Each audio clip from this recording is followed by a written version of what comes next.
صحابہ کو پرکھنے کا معیار کیا ہے؟ قرآن اور حدیث۔ صحابہ کو پرکھنے کا معیار تاریخ نہیں ہو سکتی، تاریخی اوراق نہیں ہو سکتے۔ اس لیے دنیا میں جتنی بھی گمراہی پھیلی ہے حضرات صحابہ کرام کے بارے میں، اس کی بنیاد تاریخ کے اوراق رہے ہیں، تاریخی اوراق رہے ہیں۔ یہاں ایک اصول سمجھیے گا کہ شاگردوں کے خراب، اس کا الزام، اس کا دبا اور اس کی نسبت وہ اساتذہ کی طرف جائے گی۔ صحابہ کرام براہ راست رسول اکرم صلی اللہ علیہ وسلم کے شاگرد تھے، لہذا ان میں سے کسی ایک صحابی کی خرابی کا اثر وہ براہ راست رسول اللہ کی ذات پر جاتا ہے۔ لہذا دین کو سمجھنے کے لیے، قرآن کو سمجھنے کے لیے، حدیث کو سمجھنے کے لیے جب تک صحابہ کو نہ سمجھا جائے اور جب تک بیچ میں صحابہ کو نہ لایا جائے، آپ نہ قرآن کو سمجھ سکتے ہیں نہ حدیث کو سمجھ سکتے ہیں۔ اگر اس امت اور محمد الرسول اللہ کے بیچ میں جو صحابہ کی ایک جماعت کھڑی ہے، اگر اس جماعت کو بیچ سے نکال دیں تو اس جماعت کے نکلنے کی وجہ سے نہ اللہ کا قرآن محفوظ رہے گا، نہ نبی کی زبان سے نکلی ہوئی احادیث محفوظ رہیں گی، نہ یہ اسلام محفوظ رہے گا۔ اسلام، قرآن، احادیث، نبی کی ذات، حتیٰ کہ نبی کی ذات،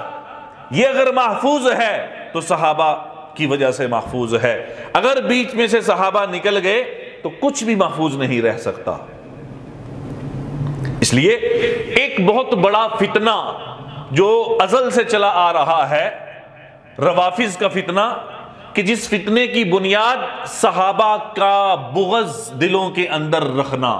اس فتنے کی بنیاد صرف صحابہ کا بغض ہے۔ لہذا اس کا اثر یہ ہمیشہ سے رہا ہے کہ ان کی یہ کوشش رہی ہے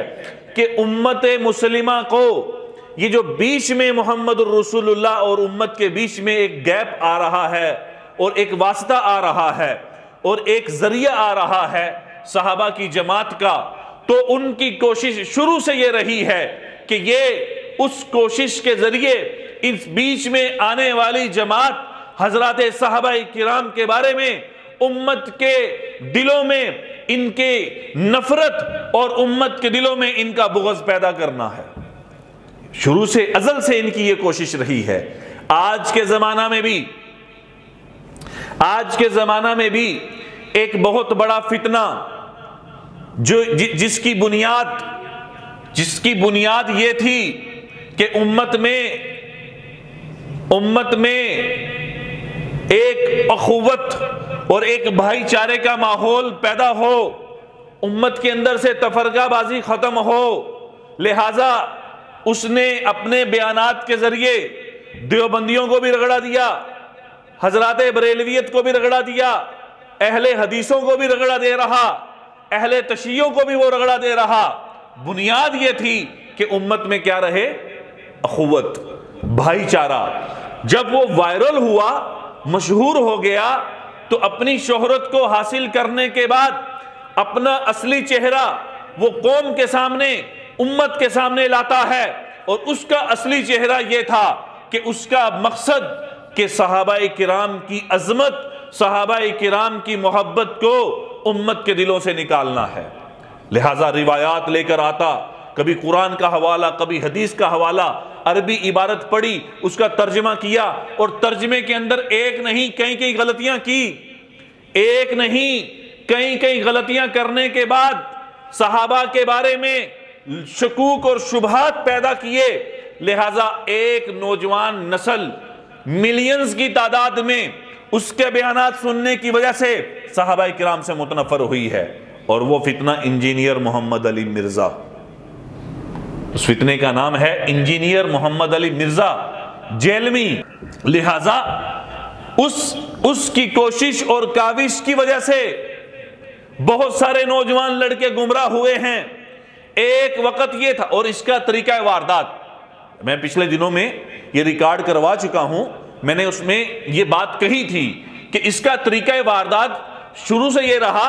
کہ یہ صحابہ کرام کے ساتھ القابات لگاتا ہے، ان کی تعریفی کلمات، ان کے بارے میں تعریفی کلمات کہتا ہے، اور انتہا یہ ہے کہ ان کے نام لینے کے بعد آخر میں یہ رضی اللہ عنہ بھی کہہ دیتا ہے. یعنی اور لوگ سمجھتے ہیں کہ جتنی عقیدت اور محبت اس صحابی سے انجینئر محمد علی مرزا کو ہے شاید ہی کسی کو ہو، لیکن کانفیڈنس کے ساتھ، خود اعتمادی کے ساتھ وہ اپنے دوران گفتگو انہی صحابہ میں سے کسی ایک صحابی کو لے کر ان کے بارے میں کوئی ایسا لوز پوائنٹ اور ان کے بارے میں کوئی اپنے عقیدے اور علم کے مطابق کوئی ایسا عیب اور ان کی خامی کا تذکرہ اتنی بے غیرتی اور اتنی خباثت کے ساتھ وہ تذکرہ کر دیتا ہے کہ سننے والے اس صحابی سے متنفر ہو جاتے ہیں. آپ بوڑھے بیٹھے ہیں یہاں میری مسجد کے اندر، سفید ریش آپ کی عمر گزر چکی ہے، آپ بچپن سے نمازی ہوں گے، امید یہی کی جا سکتی ہے آپ علماء کی صحبت میں رہے ہوں گے، آپ نے علماء بریلویوں کو بھی سنا ہوگا، دیوبندیوں کو بھی سنا ہوگا، لیکن کبھی آپ نے کسی عالم کی زبان سے جنگ صفین کا تذکرہ سنا ہے؟ کبھی آپ نے کسی بھی عالم دین سے، کسی بھی خطیب سے جنگ جمل کے تذکرے سنے ہیں کہ جنگ جمل اماں عائشہ رضی اللہ عنہا اور حضرت علی کی لڑائی ہوئی تھی، جنگ صفین حضرت معاویہ رضی اللہ عنہ اور حضرت علی کرم اللہ وجہ کے درمیان لڑائی ہوتی ہے.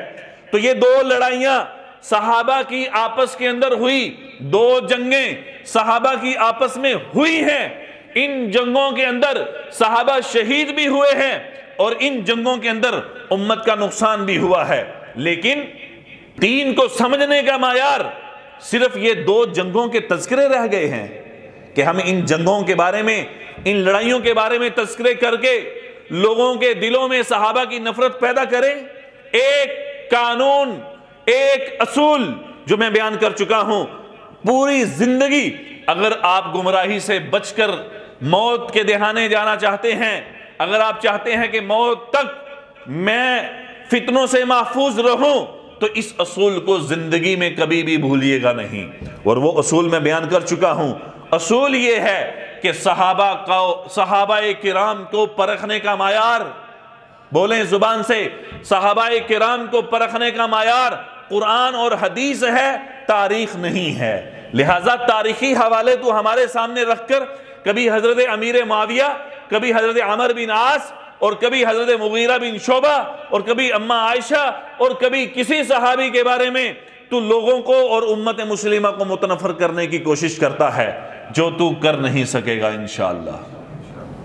تو انجینئر محمد علی مرزا کی یہ ایک پالیسی ہے. اور ایک بات بتلا دوں، اگر میں اس کے بارے میں تھوڑا سا بھی سخت رویہ اختیار کر لوں تو مجھے ان کے فالوور تو دور کی بات ہے، اس کے چاہنے والے مجھے میری اپنی مسجد کے نمازی کہیں گے کہ مولوی صاحب ہاتھ تو ہولا رکھو.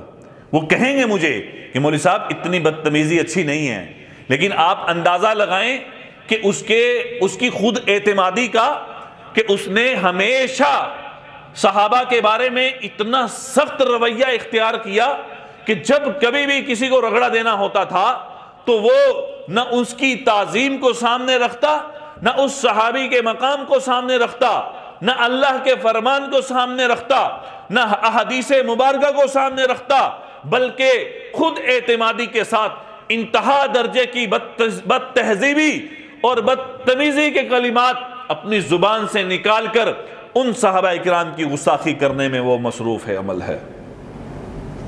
ان صحابہ کی گستاخی کرنے میں وہ لگا ہوا ہے اور لگا رہے گا. اس کو لگام ڈالنے کی ضرورت ہے. سب سے پہلی بات، ابھی ایک ہفتہ پہلے کی بات ہے، جمعے کے بعد کی بات، اس کا ایک کلپ آیا جس میں یہ جنگ صفین کا حوالہ دیتے ہوئے یہ انجینئر محمد علی مرزا جو آج تک حضرت معاویہ کی وکالت کرتا رہا، جو آج تک صحابہ کا نام لے کر ان کے ساتھ القابات لگا کر اور ان کے آخر میں نام لینے کے بعد رضی اللہ عنہ کہہ کر جو ان کی وکالت کرتا رہا، یہ جو آستین کا سانپ تھا وہ آج نکلا،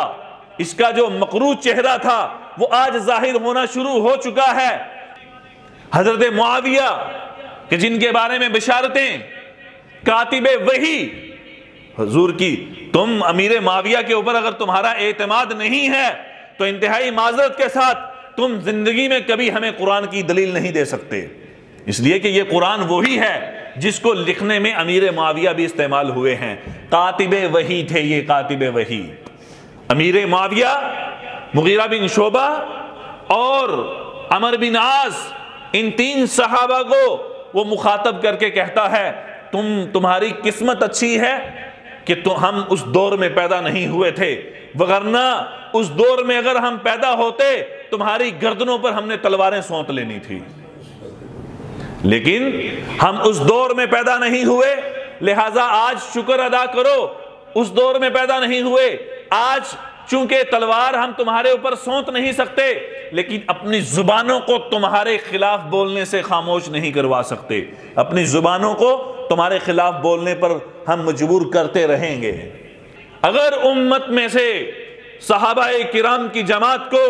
آپ امت اور محمد الرسول اللہ کے درمیان میں جو یہ جماعت ہے، اگر اس کو نکال دو گے، خدا کی قسم نہ تمہارا دین محفوظ، نہ محمد الرسول اللہ کی احادیث محفوظ، اور نہ قرآن محفوظ ہے۔ لہذا تمہارا اعتماد پھر کسی پر نہیں ہو سکتا اگر اس جماعت کو تم بیچ میں سے نکال دو گے۔ تو یہ صحابہ تھے، صحابہ، پھر ان کا معیار تھا، مقام تھا، ان کا ایک اعزاز تھا۔ سب سے زیادہ مقام اہل سنت والجماعت کے نزدیک وہ حضرت صدیق اکبر، پھر خلفائے راشدین، پھر عشرہ مبشرہ، پھر اصحاب بدر، پھر اصحاب احد، اصحاب خندق، فتح مکہ سے پہلے کے لوگ جو مسلمان ہوئے صحابہ، پھر فتح مکہ کے بعد نبی کی زندگی میں جس نے ایمان کی حالت میں نبی کو دیکھا، نبی کی مجلس میں بیٹھا اور ایمان کی حالت میں ہی اس کا انتقال ہوا ہو، اللہ کی قسم اٹھا کر کہہ رہا ہوں، جنید بغدادی آ جائے، حسن بصری آ جائیں اور ان جیسے اولیاء اللہ بزرگان دین وہ کروڑوں کی تعداد میں آ جائیں، ایک صحابی کے پاؤں کی خاک کے برابر نہیں ہو سکتے۔ یہ میرا ایمان ہے، یہ میرا ایمان ہے۔ تو نوجوان نسل گمراہ اور اس حد تک گمراہی کا شکار ہوئی ہے کہ اس کے ان بیانات کو سننے کے بعد بجائے یہ کہ، کیونکہ ذہن بنا ہوا ہے، ابھی ذہن بنانے میں اس کا کوئی 2-4 بیان نہیں لگے، ذہن بنانے میں اس نے ایک عرصہ لگایا ہے، ایک زندگی کا حصہ دیا ہے اس نے، کن ہاتھوں میں استعمال ہوا ہم اس پر بات نہیں کریں گے، لیکن اس کا مکروہ چہرہ آج کھل کر سامنے آ چکا ہے۔ تو صحابہ کی عظمت کو انشاءاللہ اس امت مسلمہ کے قلوب سے نہیں نکال سکتا۔ کون صحابہ جن کے بارے میں اللہ قرآن میں فرما رہے وَكُلًّا وَعَدَ اللَّهُ الْحُسْنَى،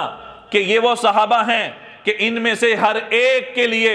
اللہ نے حسنہ کا وعدہ کیا ہے، اور قرآن کی زبان میں حسنہ جنت کو کہتے ہیں، کہ قرآن صحابہ کو معیار بنانا ہے۔ صحابہ کو اگر تم نے سمجھنا ہے،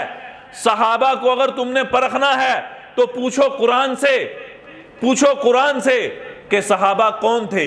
صحابہ کے بارے میں کیا اللہ نے وعدہ کیا، رضی اللہ عنہم ورضوا عنہ، صحابہ کے بارے میں پوچھو قرآن سے، قرآن کیا کہہ رہا، وَكُلًّا وَعَدَ اللَّهُ الْحُسْنَى، کہ ان تمام کے لیے اللہ نے کس کا وعدہ کیا، جنت کا وعدہ کیا، پھر ان کے اللہ نے گناہوں کو معاف کیا،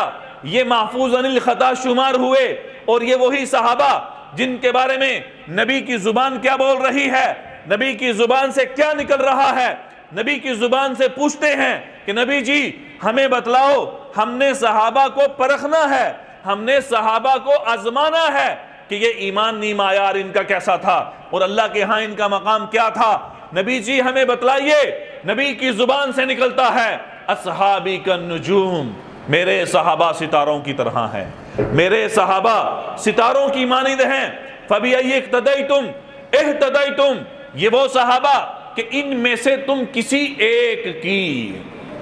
کیا کمال جملہ بولا ہے عربی کا محمد الرسول اللہ کی زبان سے، کیا کمال کا جملہ نکلا ہے کہ فَبِأَيِّ اقْتَدَيْتُمْ، یہ وہ ہیں کہ جن میں سے تم کسی ایک کی اقتداء کرو گے، کسی ایک کے تم پیچھے چلو گے، اہتدیتم، تم ہدایت پا جاؤ گے۔ تم کیا پا جاؤ گے؟ ہدایت پا جاؤ گے۔ اور تو آج ان کے بارے میں بولتا ہے، اور تم کون حق پر تھا، کون باطل پر تھا، اور کس کے تیری اوقات کیا ہے کہ تو صحابہ کا فیصلہ کرے، تو اس جماعت کا فیصلہ کرے؟ تیری اوقات ہے کیا انجینئر محمد علی مرزا؟ تیری اوقات ہے کیا کہ تو حضرات صحابہ کے بارے میں فیصلہ سنائے؟ صحابہ، ان کا فیصلہ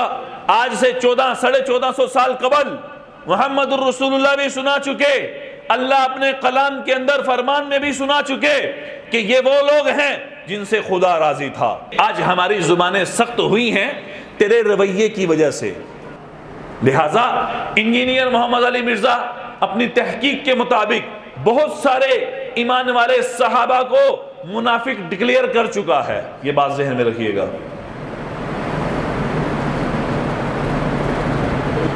یہ منافق ڈکلیئر کر چکا ہے ان کو۔ تو دا چیف جسٹس آیا فیصلے سنانے والا، صحابہ کو پرکھنے کا معیار تو سمجھ لے۔ تجھے تو یہ معلوم نہیں کہ کسی بھی صحابی کو پرکھنے کے لیے تاریخ کے حوالے نہیں دیے جاتے، تاریخ کو نہیں پڑھا جاتا۔ تاریخ کا کیا اعتماد ہے، کیا اعتبار ہے کہ تاریخ کی نہ کوئی سند، نہ کوئی اس کا حوالہ، بندہ اٹھا، مورخ اٹھا، اس نے اپنے زمانے میں جو باتیں سنی تھی تاریخی، اس نے لکھنا شروع کر دی۔ حضرت علی کے اوپر، معاویہ کے اوپر، مختلف صحابہ کے اوپر وہ تاریخ لکھ کر اس نے محفوظ کر دی۔ لیکن صحابی کو پرکھنے کا معیار قرآن ہے جو محفوظ ہے اور قیامت تک محفوظ رہے گا۔ پوچھ تو صحیح قرآن سے کہ قرآن صحابہ کے بارے میں عمومی طرز کیا اپنا رہا ہے، عمومی مغفرت کے وعدے، اور ان کے ساتھ عمومی جماعت، عمومی صحابہ کے ساتھ